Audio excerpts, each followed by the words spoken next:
Eli. Today we're going to do The Tale of Benjamin Bunny by Beatrix Potter.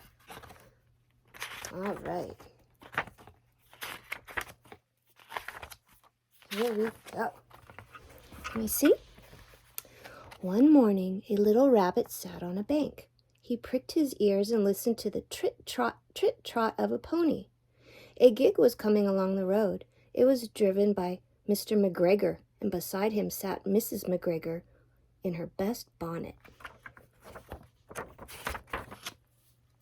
As soon as they passed, little Benjamin Bunny slid down the road and set off with a hop, skip, and a jump to call upon his relations who lived in the wood at the back of Mr. McGregor's garden. There he is. That wood was full of rabbit holes, and in the neatest, sandiest hole of all lived Benjamin's aunt and his cousins, Flopsy, Mopsy, Cottontail, and Peter.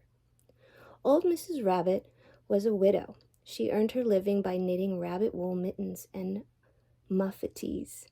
I once bought a pair at the bazaar. She also sewed herbs and rosemary tea and rabbit tobacco, which is what we call lavender. Oh, there she is. Little Benjamin did not very much want to see his aunt. He came around the back of the fir tree and nearly tumbled on top of his cousin Peter. Peter was sitting by himself. He looked poorly and was dressed in a red cotton pocket handkerchief. "Peter," said little Benjamin in a whisper, "who has got your clothes?"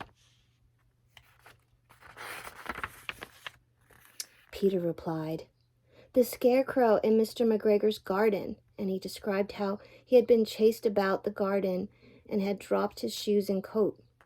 Little Benjamin sat down beside his cousin and assured him that Mr. McGregor had gone out in a gig, and Mrs. McGregor also, and certainly for the day because she was wearing her best bonnet. Peter said he hoped that it would rain.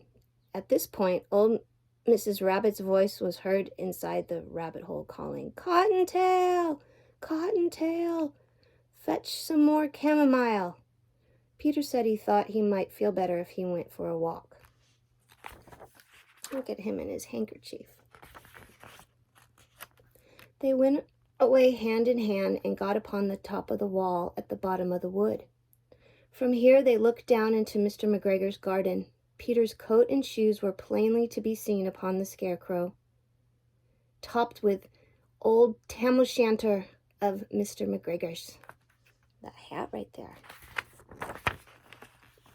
Little Benjamin said, "It spoils people's clothes to squeeze under a gate. The proper way to get in is to climb over a pear tree." Peter fell down head first, but it was of no consequence, as the bed below was newly raked and quite soft. Oh, good, he didn't get hurt.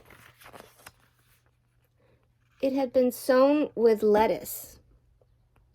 They left a great many odd little footmarks all over the bed, especially little Benjamin, who was wearing clogs.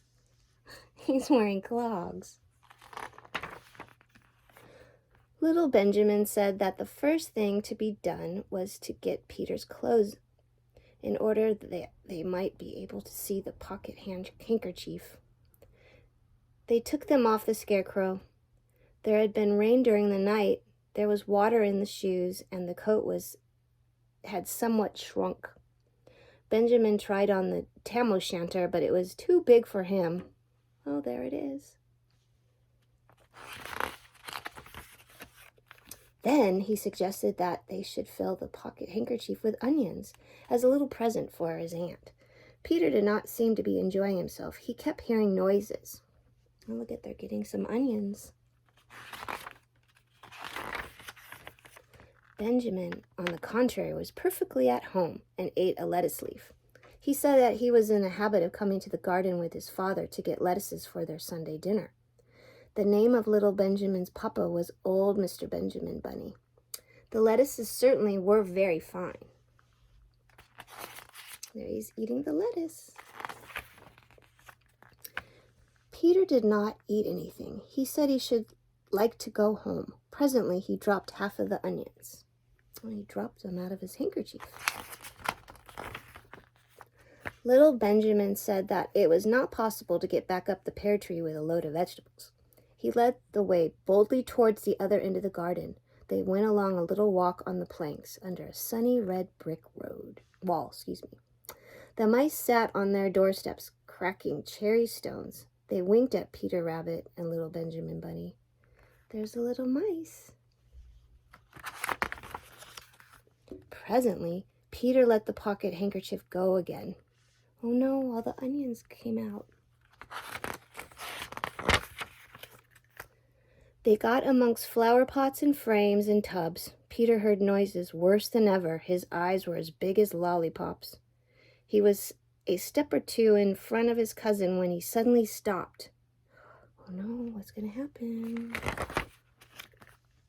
This is what those little rabbits saw around the corner. Little Benjamin took one look, and then in half a minute, less than no time, he hid himself and Peter and the onions underneath a large basket. Oh no, look, there's a cat. The cat got up and stretched herself and came and sniffed at the basket. Perhaps she liked the smell of onions. Anyway, she sat down upon the top of the basket. Oh no. She sat there for 5 hours. I cannot draw you a picture of Peter and Benjamin underneath the basket because it was quite dark and because the smell of onions was fearful. It made Peter Rabbit and little Benjamin cry. The sun got round behind the wood and it was quite late in the afternoon, but still the cat sat on the basket. At length there was a pitter-patter, and some bits of mortar fell from the wall above. The cat looked up and saw old Mr. Benjamin Bunny prancing along the top of the wall of the upper terrace. He was smoking a pipe of rabbit tobacco and had a little switch in his hand. He was looking for his son. Old Mr. Bunny had no opinion whatever of cats. He took a tremendous jump off the top of the wall on the top of the cat and cuffed it on the basket and kicked it into the greenhouse, scratching off a handful of her fur. The cat was too surprised to scratch back. Look at the daddy's attacking the cat. When old Mr. Bunny had driven the cat into the greenhouse, he locked the door. Then he came back to the basket and took out his son Benjamin by the ears and whipped him with that little switch. Then he took out his nephew Peter. Then he took out the handkerchief of onions and marched out of the garden. There he is. When Mr. McGregor returned about half an hour later, he observed several things which perplexed him. It looked as though some person had been walking all over the garden in a pair of clogs, only the footmarks were too ridiculously little. Also, he could not understand how the cat could have managed to shut herself up inside the greenhouse, locking the door upon the outside. How did that happen? We know. When Peter got home, his mother forgave him because she was so glad to see that he had found his shoes and coat. Cottontail and Peter folded up the pocket handkerchief, and old Mrs. Rabbit strung up the onions and hung them from the kitchen ceiling with a bunch of herbs and rabbit tobacco. The end. Oh, did you love it? Love you, sweetheart.